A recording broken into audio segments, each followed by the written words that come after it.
Since Mary Lasker persuaded President Nixon to declare the war on cancer, which I believe was in 1972, funding from the government has averaged about, or public funding has been about $7 per person per year.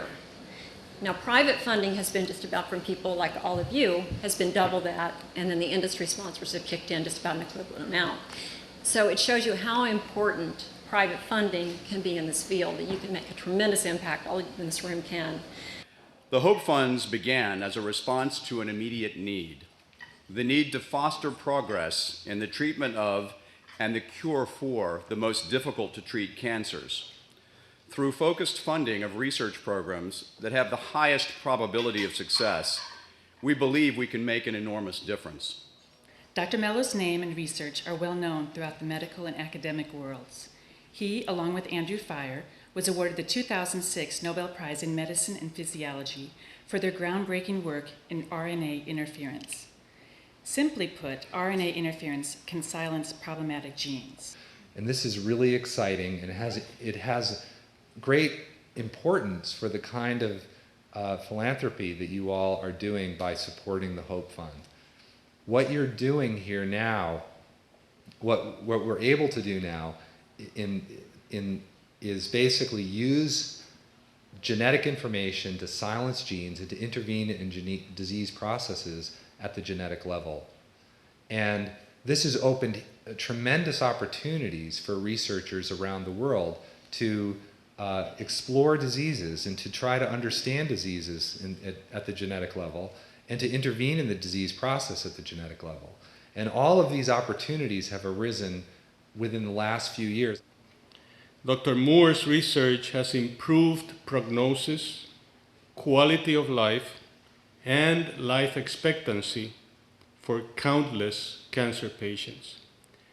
This is why he has been recognized by the oncology community, patients and patient advocacy groups, and this is why we honor him tonight. And in the last 3 years, we've been, I think, quite successful in characterizing cancer stem cells. And the importance of this area of research is because of a growing belief that the cure for cancer, particularly in those cancers where we do not have effective chemo or radiation therapy at the moment, will come by development of novel drugs that will target these elusive cancer cells that are the stem cells of the cancer and are resistant to most conventional treatment.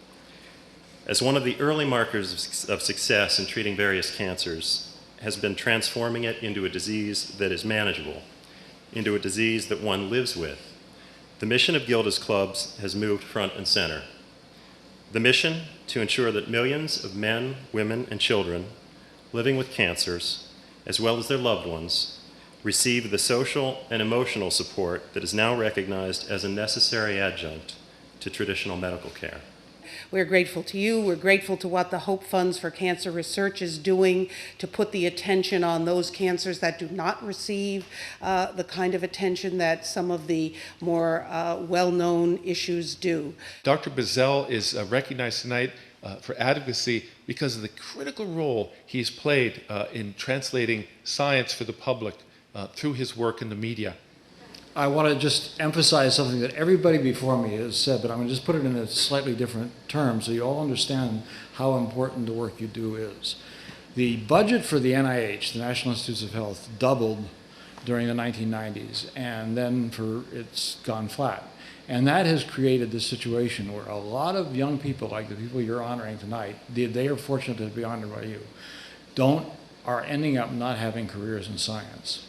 And as an old guy, I can tell you that people are productive when they're in their 20s and early 30s. That's when the ideas that matter come out. And we are in a situation now, because of the way the funding is going, that we are cutting these people off at the knees before they have a chance to make their most productive contributions to science. So what you do is enormously important, and I thank you for doing it, and I thank you for the award. Extremely important, because if we do not support these young people that have already spent 10 or 15 years of their lives before they even get to a point where they have junior faculty support, these young people are the generation that is going to take the basic science discoveries and the translational research to the point that we can see the impacts in patient care.